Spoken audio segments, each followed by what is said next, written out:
제236차 최고위원회를 속개하겠습니다. 네, 회의를 속개합니다. 김해 당대표의 발언이 있겠습니다.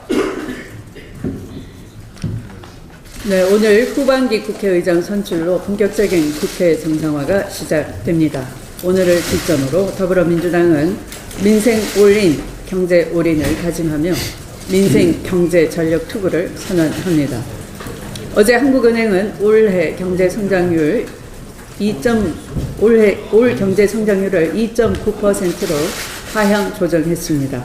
미중 간 심화되는 무역 전쟁의 여파라는 분석도 있지만 우리 경제의 고용과 소비, 소득 불평등의 심화로 발생되는 성장 동력의 한계를 진단하고 근본적인 처방에 나서는 계기로 삼아야 할 것입니다. 문재인 정부는 집권 1년 차의 위기의 북핵 문제를 성공적으로 관리해 한반도를 평화의 궤도에 올려놓았다면 이제는 민생과 경제에 전력 투구해서 일자리와 소득을 늘리고 중소 영세 기업과 소상공인을 살리는데 총력을 기울여야 할 것입니다. 문을 여는 곳마다 닫는 곳이 더 많아졌고 밤새 일해 가져가는 돈보다 임대료로 주는 돈이 더 많은 자영업의 현실을 직시해야 할 것입니다. 특히 최저임금 인상과 근로시간 단축 등 오래된 노동 현안들을 해결함에 있어서도 보다 섬세하고 정밀한 정책 관리가 필요한 때입니다. 우리는 전임 정권처럼 구호나 슬로건에 갇히는 어리석음을 범해서는 안 될 것입니다. 오로지 우리 서민들의 땀과 눈물이 서려있는 구체적인 현장에서 길을 찾고 답을 구하는 실사구시의 자세로 돌아가야 할 것입니다. 집권 2년차 보다 담대하고 전향적인 민생개혁 드라이브로 불평등을 개선하고 민생과 경제를 살리는 일에 총력을 다하고자 합니다. 오늘 의장 선출로 시작되는 후반기 국회는 정쟁을 멈추고 무엇보다 민생과 경제를 지상 최대 과제로 삼아야 할 것입니다. 민생과 경제 살리기를 위해서라면 과감하게 규제를 혁파하고 창고안에 쌓여있는 법, 제도 정비에 속도와 성과를 내야 할 것입니다. 저는 당대표로서 마지막 남은 임기까지 민생, 경제 전력 투구를 위해 혼신의 노력을 다하겠습니다. 문재인 대통령이 5박 6일간의 인도, 싱가포르 순방 일정을 마무리하고 오늘 귀국합니다.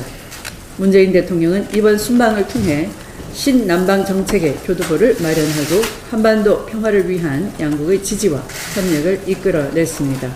특히 이번 순방은 100명이 넘는 경제사절단이 동행해 한국 경제의 새로운 동력을 만들어내겠다는 문재인 정부의 강한 의지를 볼 수 있습니다. 먼저 인도는 특별 전략적 동반자 관계에 걸맞게 양국 정상의 상호 방문을 정례화하고 양국 관계를 한반도 주변 4대 강국 수준으로 발전시키기로 했습니다. 이 과정에 우리는 신남방 정책과 인도의 신동방 정책이 같은 지향점을 가지고 있음을 확인하고 공감의 폭을 넓혀갈 수 있었습니다.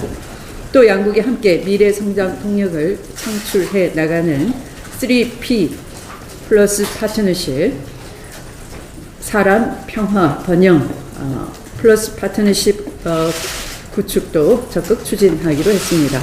15년 만의 국빈 방문인 싱가포르에선 경제, 외교 등 다양한 협력 방안이 담긴 총 3건의 MOU를 체결했습니다.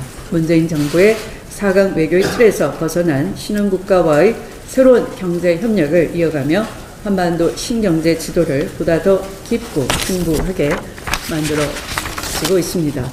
더불어민주당은 문재인 정부의 외교 성과들을 든든하게 뒷받침해 나갈 것입니다.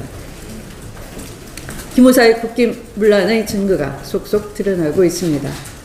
촛불 집회 계엄령 검토는 하루아침에 만들어진 것이 아니었습니다. 박근혜 정권 내내 국민을 사찰하고 여론을 조작하며 오직 정권의 안위만을 위해 존재했음이 드러나는 것입니다. 이는 계엄령 문건은 비상시 계획 수립이라는 자유한국당의 주장이 얼마나 호황된 것인지 보여주는 것이기도 합니다. 세월호 유족을 사찰하고 정권에 부담이 된다는 이유로 인양 반대 여론을 조장한 것도 모자라 박근혜 대통령의 거짓 눈물을 조언하고 희생자 수장까지 제안했던 것은 넘지 말아야 할 선을 넘은 것입니다. 박근혜 정권에 보이지 않은 손이 바로 기무사였던 것입니다. 어제의 여론조사를 보면 기무사에 대한 전면 개혁과 폐지 찬성 여론이 무려 80%에 달하는 것으로 나왔습니다. 모처럼 박근혜 대통령 탄핵을 촉구하던 때와 동일한 수준의 여론 수치입니다. 이는 촛불 민심이 여전히 살아있음을 보여주는 단적인 사례이며 우리가 촛불 민심을 한시도 잊지 말아야 한다는 점을 일깨워주고 있는 것입니다. 기무사의 국기문란 행위를 아직까지 감싸고 있는 자유한국당은 스스로 혁신의 기회를 걷어차고 있다는 점을 깨달아야 할 것입니다.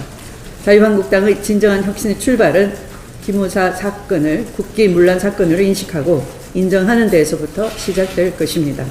다시 한번 한 점 의혹 없는 명명백백한 진실 규명을 강력하게 촉구합니다. 말씀을 마치겠습니다.